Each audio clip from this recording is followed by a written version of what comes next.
दिल्ली के मुंडका इलाके में भीषण आग ने ली 27 लोगों की जान, 8 घंटे बाद भी धधकती रही आग।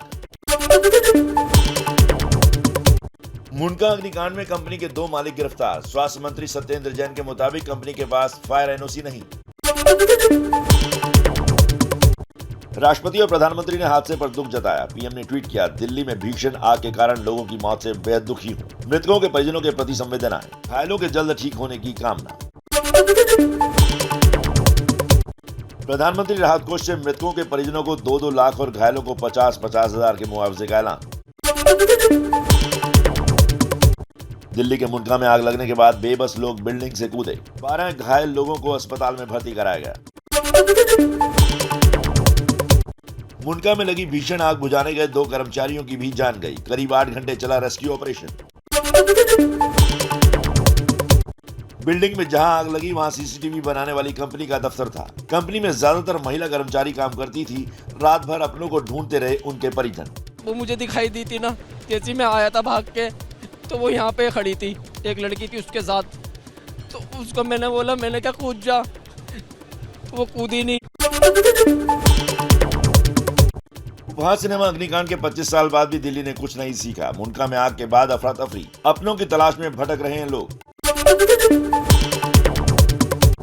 केंद्रीय गृह मंत्री अमित शाह का ट्वीट, मुंडका में आग की घटना बेहद दुखद। एनडीआरएफ की टीम भी मौके पर पहुंची। अधिकारियों से लगातार संपर्क में हूं। दिल्ली के सीएम केजरीवाल ने हादसे पर दुख जताया। लिखा, हादसे से बेहद व्यथित और दुखी हूं। अधिकारियों के संपर्क में हूं। लोगों की जान बचाने की कोशिश जारी। बीजेपी सांसद मनोज तिवारी का ट्वीट, आपकी सरकार में दिल्ली वासियों की क्या यही नियति बन गई है? हर साल ऐसा हो रहा है, पर केजरीवाल को कोई फर्क नहीं पड़ रहा। अब फटाफट अंदाज में देख लेते हैं जम्मू कश्मीर से जुड़ी कुछ खास खबरें। सुरक्षा बलों ने लिया कश्मीरी पंडित राहुल भट्ट की हत्या का बदला। कश्मीर में 3 आतंकी ढेर। सूत्रों के मुताबिक राहुल भट्ट की हत्या में शामिल थे तीनों आतंकी। कश्मीर में टारगेट को लेकर सरकार की चिंता बढ़ी। कश्मीर में सुरक्षा को लेकर गृह मंत्रालय में बड़ी बैठक। सीमा पर एंटी ड्रोन सिस्टम लगाने को लेकर चर्चा हुई। अमरनाथ यात्रा की तैयारी के मद्देनजर सुरक्षा की समीक्षा। 30 जून से शुरू होने वाली है अमरनाथ यात्रा। कश्मीरी पंडित राहुल भट्ट की हत्या की जांच के लिए एसआईटी बनी। श्रीनगर और बडगाम से लेकर जम्मू तक हो रहा है प्रदर्शन। कश्मीरी पंडित राहुल भट्ट की पत्नी को भारत सरकार देगी सरकारी नौकरी। बेटी की पढ़ाई का खर्च भी सरकार उठाएगी। जम्मू कश्मीर में 350 कश्मीरी पंडित सरकारी कर्मचारियों के सामूहिक इस्तीफे से सरकार ने इनकार किया। कहा, हमें ऐसा कोई इस्तीफा नहीं मिला है।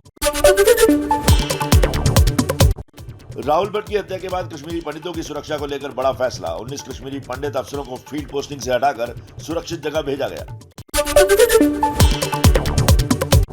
राहुल भट्ट के परिजनों से मिले उपराज्यपाल मनोज सिन्हा। ट्वीट करके कहा, सरकार पीड़ित परिवार के साथ खड़ी है। घटना में शामिल लोगों को नहीं बख्शेंगे।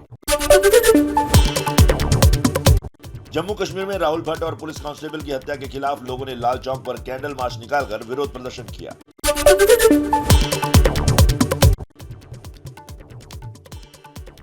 बीजेपी नेता कविंद्र गुप्ता ने विपक्षी दलों पर साधा निशाना। कहा, जम्मू कश्मीर की राजनीतिक पार्टियां आतंकवादियों के पक्ष में बयान देकर माहौल खराब कर रही हैं। कुछ ऑर्गेनाइजेशंस जो वहाँ पर काम कर रही हैं, मिलिटेंट आउटफिट्स हैं या कुछ ऐसी ऑर्गेनाइजेशन जो लगातार प्रयास करती रहती हैं कि कश्मीर का जो माहौल एक शांतिपूर्ण होता जा रहा है, उसको किस प्रकार से खराब किया जाए। अब आप फटाफट अंदाज में देख लीजिए ज्ञानवापी विवाद से जुड़ी कुछ खास खबरें। ज्ञानवापी परिसर का आज से शुरू होगा सर्वे। कोर्ट कमिश्नर ने दोनों पक्षों के साथ बैठक कर सर्वे का प्लान बनाया। सुप्रीम कोर्ट ने सर्वे पर रोक से इनकार किया। वाराणसी की ज्ञानवापी मस्जिद में सर्वे को लेकर इंतजामिया मस्जिद कमेटी ने हर तरह की मदद का भरोसा दिया। 17 मई को कोर्ट में सौंपनी है रिपोर्ट। वाराणसी कोर्ट ने तहखाने खोलने के भी आदेश दिए हैं। सर्वे में किसी ने बाधा डाली तो कार्रवाई होगी। 17 मई तक कोर्ट में सर्वे की रिपोर्ट भी सौंपनी है।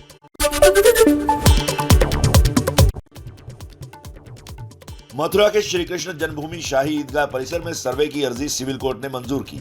1 जुलाई को होगी सुनवाई।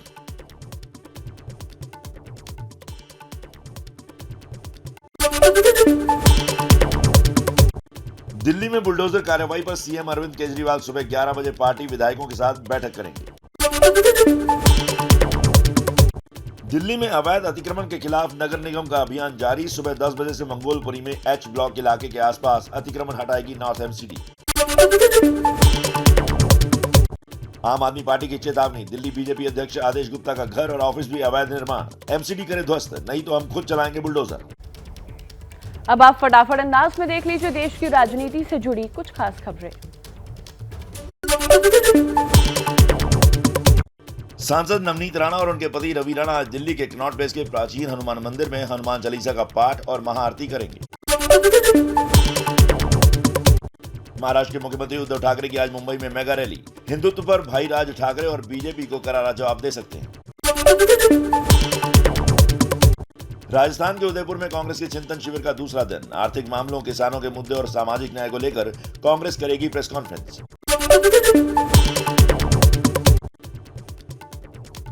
राजस्थान के उदयपुर में कांग्रेस का चिंतन शिविर जारी। राहुल गांधी को पूर्णकालिक अध्यक्ष बनाने की मांग उठी।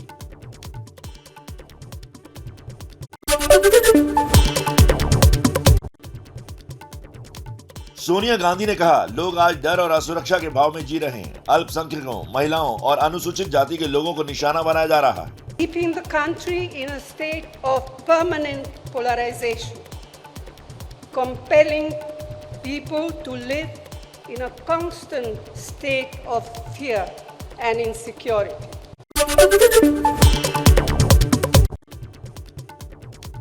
बिहार एनडीए में फिर दिखा आपसी मनमुटाव। केंद्र सरकार के कार्यक्रम में सीएम नीतीश कुमार को न्योता नहीं। आज नितिन गडकरी 266 करोड़ की लागत से बने कोइलवर पुल का उद्घाटन करेंगे।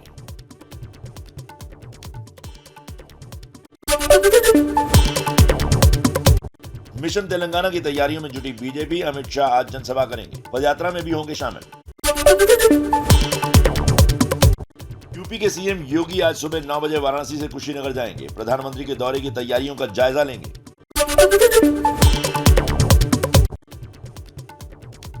यूपी के सीएम योगी आदित्यनाथ ने काशी विश्वनाथ मंदिर में पूजा अर्चना की।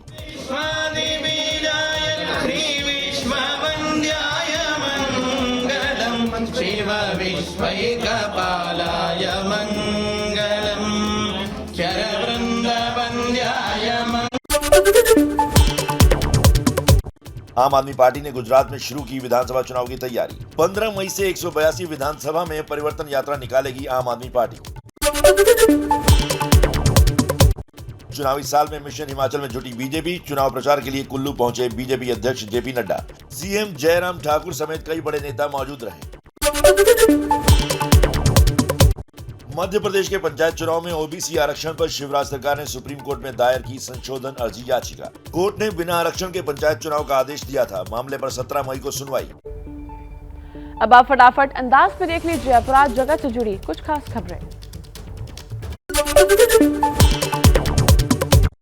वैष्णो देवी से जम्मू आ रही बस में आग लगने से 4 लोगों की मौत। मृतकों के परिजनों को 5 लाख का मुआवजा।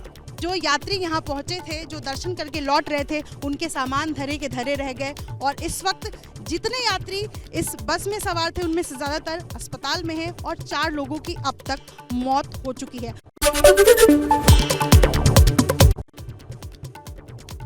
मोहाली रॉकेट हमले का केस सुलझा। डीजीपी बीके भावरा का बयान। हमले का मुख्य आरोपी लखबीर सिंह पकड़ा गया। आतंकी रिंदा ने रची थी साजिश। 6 आरोपी गिरफ्तार।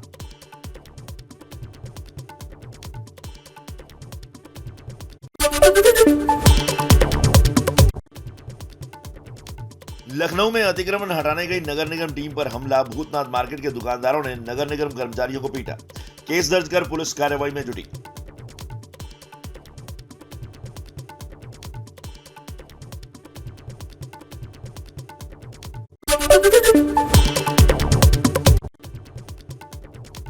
बिहार के हाजीपुर में 12 साल की मासूम से गैंग रेप। पड़ोस के 2 आरोपियों ने घर से किया अगवा। बेहोशी की हालत में वापस घर पर छोड़कर हुए फरार। पीड़ित अस्पताल में भर्ती। पुलिस जांच में जुटी।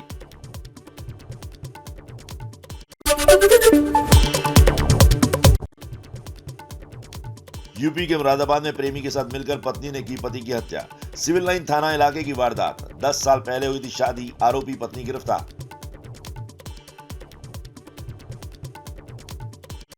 दिल्ली से सटे फरीदाबाद में बेटे ने मां बाप की हत्या की। नशे का आदी था आरोपी बेटा जीतू। हत्या के बाद से आरोपी फरार।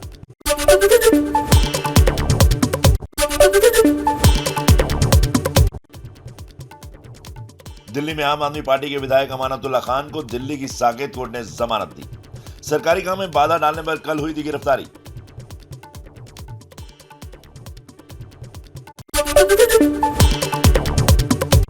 निवेशकों का पैसा नहीं लौटाने के मामले में सहारा प्रमुख सुब्रत राय की मुश्किलें बढ़ी। पटना हाईकोर्ट ने गिरफ्तारी का वारंट जारी किया। मामले की अगली सुनवाई 16 मई को।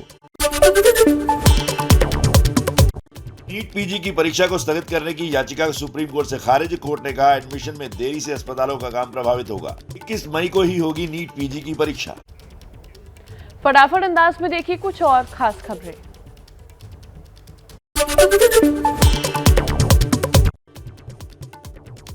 अमरनाथ यात्रा की सुरक्षा को लेकर गृह मंत्रालय में बैठक हुई। ड्रोन हमले से निपटने के लिए एंटी ड्रोन सिस्टम लगाने की तैयारी। सुरक्षा में करीब 120 कंपनियां तैनात होंगी।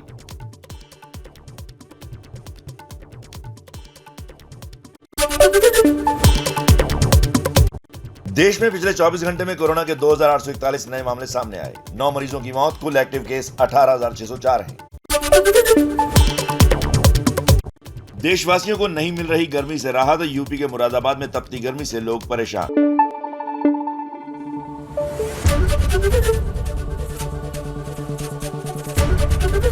एबीपी न्यूज आपको रखे आगे।